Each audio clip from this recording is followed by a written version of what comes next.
Hello, all. Thank you for joining us today for another episode of a Gabby podcast.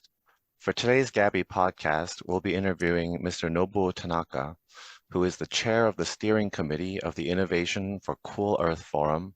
He is also the executive director emeritus for the International Energy Agency, and he is also the CEO of Tanaka Global Incorporated. Tanaka-san, thank you. How are you doing today? Thank you, Brian. I'm very fine. Thank you for inviting me to this podcasting. Yeah. Thank you. Well, we've got quite an interesting podcast lined up today, so maybe we can go ahead and start with the questions. Mm-hmm. So I was hoping to start with a little bit of a global overview. Can you Mm-hmm. tell me where we are now with energy in the world currently, and why are we seeing such a significant demand for nuclear energy? Yes, Brian, certainly the current energy situation is called by Dr. Fatih Birol. He is the current executive director of the International Energy Agency. He called the current situation is the truly first global energy crisis. In fact, IEA was created by the first oil shock in 1974.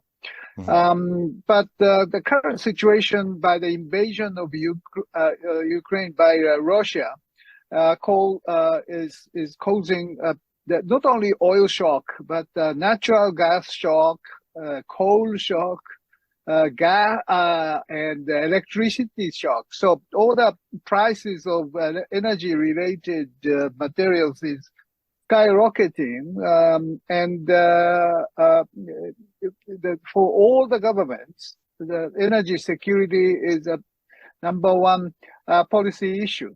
But not only on top on this energy security crisis, but also it happens together with the climate crisis, because all governments commit to some kind of net zero carbon emission toward 2050, 60, 70. So, and especially Russian invasion to Ukraine hit Europe hard because of the pipeline gas is stopped. So Europe's measure is just try to be independent of Russian supply of gas using renewable energy sources, efficiency, and LNG from other countries, as well as nuclear power. So, in fact, Europe is moving much more to the decarbonization measures and accelerating the decarbonization measures and together with energy security of Russia. So this is the current situation, and I think this makes the really tough climate crisis together with energy crisis makes the world into the very difficult situation. So that's the reason why I'm saying that there are winners and losers in this really serious global game. Right, I see. Well, how about countries like Japan and South Korea? Where do you see these countries fitting into the equation of energy independence? Yeah, well, there are the United States at this moment is probably the most strongest and the best winner of the game, because they have the shale gas, shale oil, energy independence there, and expanding renewables or decarbonization to the full extent by the Inflation Reduction Act of the Biden administration. So CCS is happening, hydrogen is happening, and the electric vehicle is promoted. So the US is definitely the winner. Europe is, as I said, they're using this acceleration to the renewables, and they try to be independent of Russia. Russia definitely is the biggest loser, because the capital is moving out, investment is not coming in, technology is not coming in, huge expenses for the war, and brain drain is happening. So Russia is probably the least prepared for this kind of situation. China is trying to be the superpower of renewables and controlling the supply chain of electric vehicle, batteries, you name it. or hydrogen-related thing. So this is another way to be a winner. Japan, Korea certainly lack indigenous energy resources, so we are importer of natural gas as well as oil, 100% now and in the future. So how can we be the winner is a really tough question. I think the hint is in the Europe or in the United States. One is using as much renewable energy as possible, and if necessary, importing hydrogen generated by the green sources as well as natural gas with CCS, so blue hydrogen. So these are the one thing. Another one is the nuclear power. Just European countries, some of the European countries, France, Sweden, Netherlands, Britain, they are using nuclear to a very substantial way. And that is a way for the encouraging energy security as well as sustainability. So Japan declared, Prime Minister Kishida declared to restart nuclear power, which has shut down after the Fukushima accident. Now we have about 7 reactors running, but he announced that we will restart 17 shutdown reactors within this year. I hope this will happen, but certainly public support for restarting is there. So I think nuclear can play a very, very important role in the coming years for Japan as well as Korea. I see. Are there any plans beyond just the restarts for now in Japan? Are they planning to go further with nuclear? Yeah, well, there are. The process is very slow because the nuclear security agency is making a very careful approach of restarting, and so it is a very slow process. Just recently, one additional reactor in Kansai Electric is restarting, but that is not really enough. We have about 10 reactors now running, so additional 7 is already to some extent get the restarting license, but not yet fully started because they cannot secure the okay from the local governors. Japanese reactors need not only the okay from the regulatory agency, but from the local governors. So this is a very political process. I think it will come gradually, but add the full 7 reactors on operation to the end of the year could be very difficult. Throughout the world, we're kind of seeing a little bit of a decline in interest towards the larger nuclear plants, and we're seeing a lot more focus on smaller modular reactors. What is your opinion on the value of SMRs?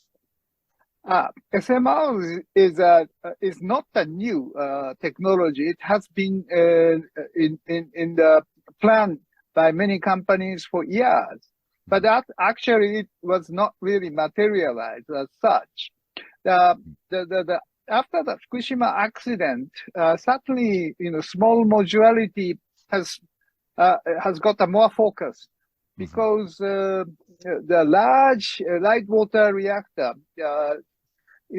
has been delayed for the construction for many countries. Finland, France, and the United States, Japan. Unfortunately, in these democratic world, to get the support of the public has been a very difficult. So the delay has happened.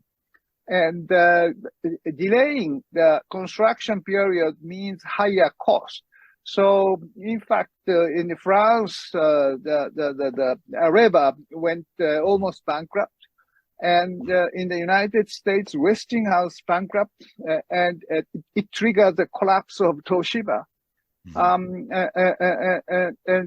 And after, let's say, Tokyo Electric's accident in Fukushima, it's almost impossible to really uh, replacing the old one by the new big reactors. Of course, I see. um, in Japan, the advanced reactors are also promoted, and there are some ideas of building the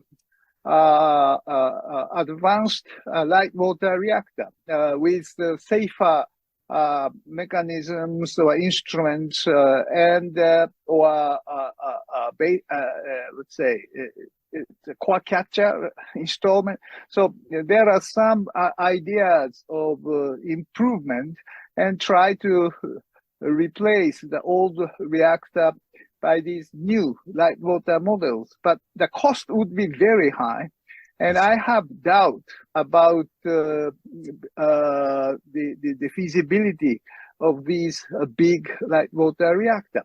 Meanwhile, small Mhm. modular reactors now under the development in many countries, and the US and Canada are the leading countries for SMR because SMR is small core, so it is less impact to the environment, even though it could contain the impact of accidents to the very small, let's say, entity. If the EPZ is controlled within the plant, that can be a much safer and much convincing to the neighboring community Right. to accept such kind of reactor. So the small size means probably less cost and easy to sell.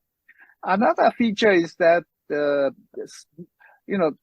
cost, let's say the unit cost of reactor is not uh, introduced by the size of the reactor. Rather, modularity is more important. When you compare the cost of big light water reactors in France and the United States, definitely the cost of the France is much cheaper than the United States because U.S. Reactors are all different.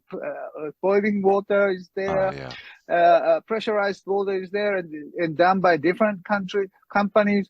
While France is building only the pressurized water reactor of 900 giga or 900 mega or 120 excuse me 1.2 giga, or these very limited let's say type of reactor. So I have heard a joke from American engineer that very interesting. The US has 100 types of nuclear reactors and only one type of cheese. While France has only two types of reactors and 365 cheese. Oh, So that's a very this is a interesting. very interesting joke about Right. the cost of the Right. nuclear reactor because it's not a science, but which matters is the modularity or standardization of the reactor. So, Mhm. the modular reactor probably makes sense if kind of comprehensive, let's say, license was given the regulatory commission. Right. Then they can the transaction cost of building the new reactor is much smaller. So of course, the regulatory process must make that kind of feature. We call it enabling, say, regulation is necessary, but with that kind of attitude or approach by the regulatory commission, I think the cost could be much cheaper. And my point about small modular reactor is that not only that, but we need the nuclear reactor to solve the waste of radioactive waste disposal. So Mhm. I am promoting the idea of let's say, metallic fuel fast reactor together with pyrochemical processing. Mm, Integral fast reactor is the name of the model which is introduced or developed by the Idaho National Laboratory of the United States, hmm. which can make the much, let's say, easy way of disposal of waste, because the Right. regular direct, let's say, disposal of the spent fuel, we need 300,000 years of disposal underground.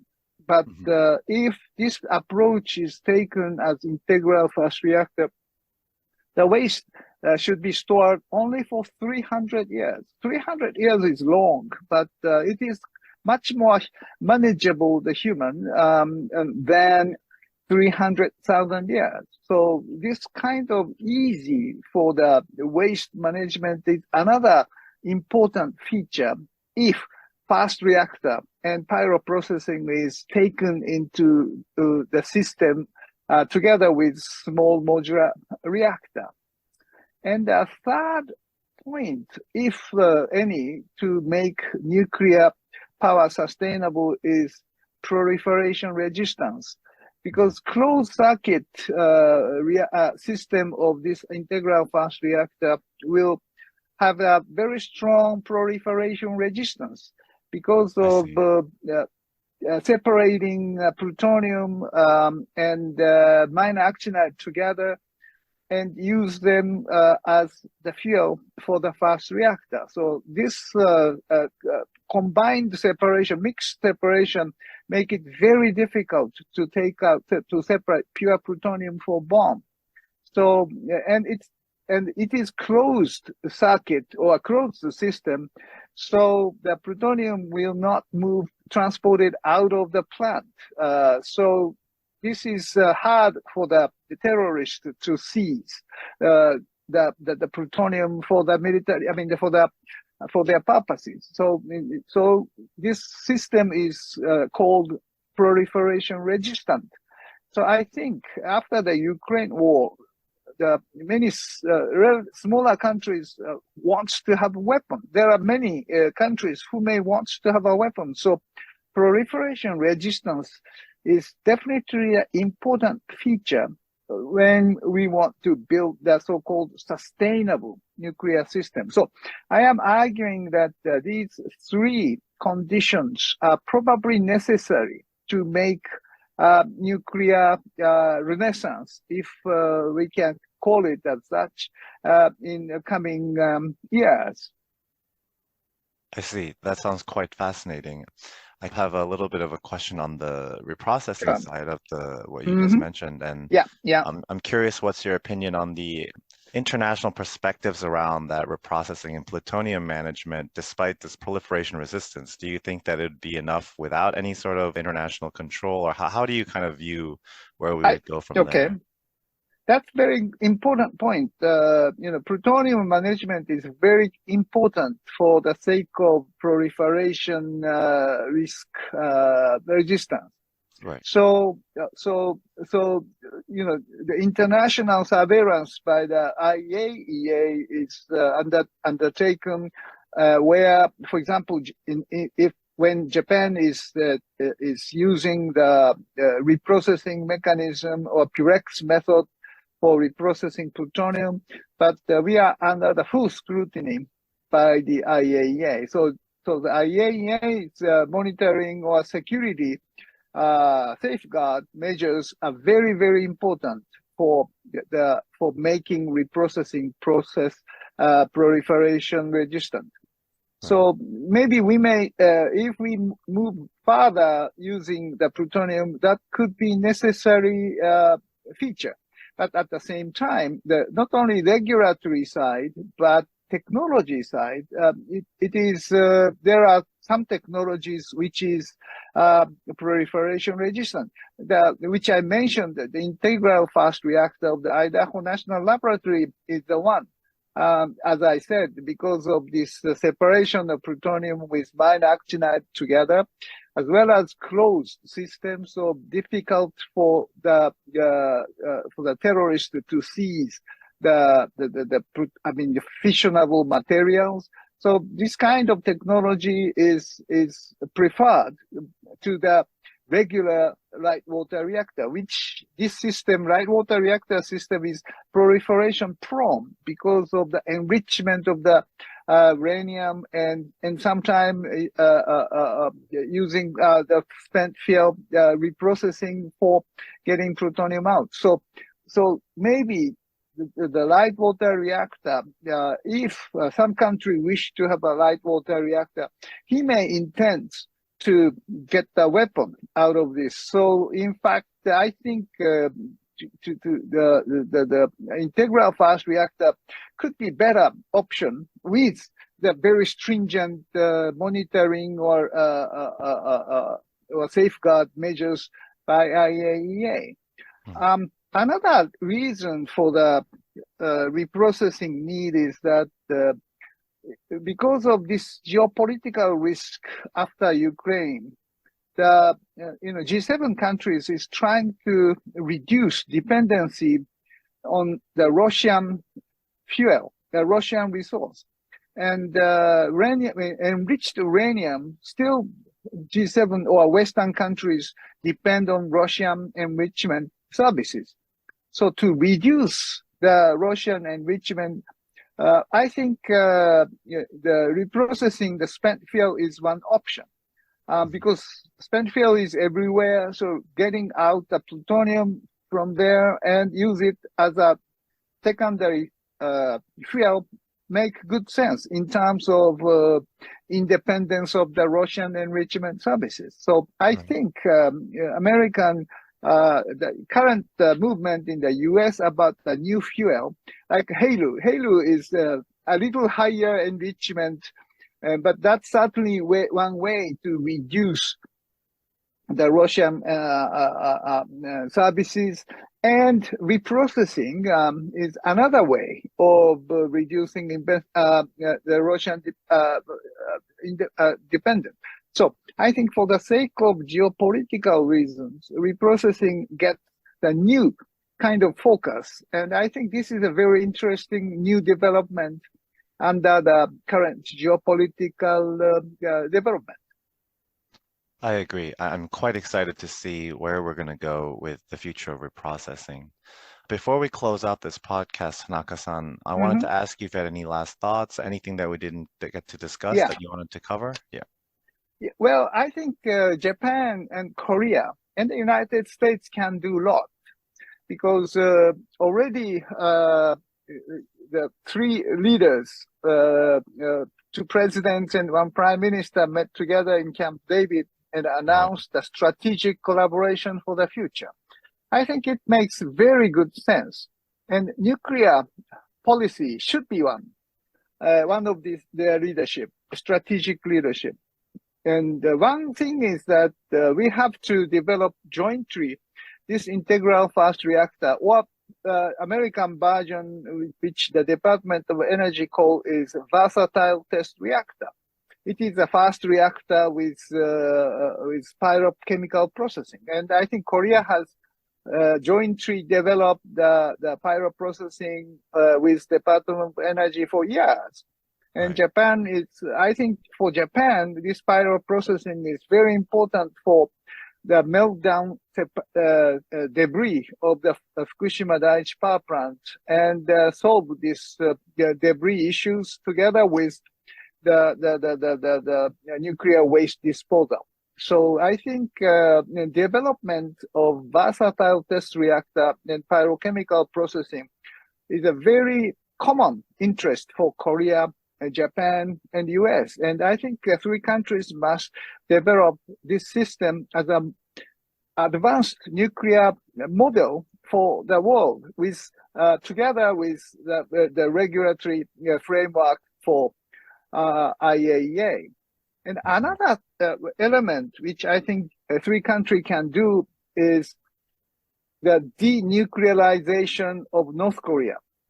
North Korea has a weapon, enriched uranium bomb as well as plutonium bomb. So Japan can buy the plutonium, 40 kilograms of plutonium from Korea, and use it in our light water reactor field. It's not, I mean, 40 kilograms is just nothing for Japan. We have 46 tons of plutonium. Right. So just burning their plutonium is just nothing for us. Korea, on the other hand, cannot burn plutonium, but can dilute the highly enriched uranium to the light water reactor level and burn it for peaceful use. So together with, of course, the U.S. should develop this kind of denuclearization mechanism. So, of course, North Korea may not easily accept that kind of denuclearization, but at least three countries must propose this kind of mechanism together to denuclearize North Korea. And thirdly, what we can propose with three countries is developing the nuclear propulsion submarine. North Korea has a weapon, Russia has a weapon, China has a weapon. So we need a very strong deterrence, of course, using the American nuclear deterrence, but I think nuclear propulsion submarine, of course, we are not interested to have a weapon, but nuclear propulsion submarine with regular Tomahawk certainly increase the deterrence. So I think US, Australia, and UK, under the agreement of AUKUS, developing the nuclear propulsion submarine. So my proposal is, why not Japan, Korea, and US develop Northeast Asian AUKUS? So I think this is a very strategic importance for three countries. But certainly North Korea will say, Japan, Korea wants to have a nuclear weapon. So no, we are not interested in the weapon. So maybe Japan and Korea both should together join the nuclear weapon ban treaty. Of course, we need the deterrence of the United States, but aspirationally, we have to show our commitment for non-weapon use by joining this agreement. I think it is not impossible at all. So I think at first step, we have to be observers to the treaty and then eventually become the member. That kind of strong commitment by two countries for the peaceful use is certainly very convincing argument for the Japanese and Korean general public, that two countries cooperating together and showing that we are not interested in a weapon, but useful, peaceful use with disposal site and etc., etc. So that kind of new model for the nuclear future is very important. And I think Japan and Korea and the United States can work together for that direction. I think this is the only way to convince for the Japanese public that they will buy the argument that, maybe this is a way that let's say nuclear can be used for peaceful purposes, and very convincing in the whole global big design of the nuclear's future. So I think Korean President Yoo is very much forthcoming in terms of these three tripartite strategic relations, and I think Kishida-san and President Biden should respond together for the better commitment for the nuclear power in the future. This is my final point. And Gabi is playing a very good role of trilateral communication and collaboration. So I remember that Florence Loli said that we have been discussing trilateral collaboration for years, decades maybe. So finally, the summit, the presidents and the prime minister catch up with our activities. Right. And I think we should show the good leadership towards the tripartite nuclear collaboration together. And I really appreciate the Gabi's good role of making this happen. Thank you so much for those kind words. And those are some very interesting ideas that came out. And hopefully we'll see where these take us as we try to promote this trilateral cooperation in nuclear energy. Yeah, Tanaka-san, thank you so much for your time. I learned so much. This is an amazing conversation with you. Thank you so much for your time and taking time to interview with me. thank you, Brian. Good luck, and let's see again. Yeah. Thank you. And to the viewers that have tuned in to this podcast, thank you for listening to today's Gabby podcast, and I look forward to seeing you at our next episode.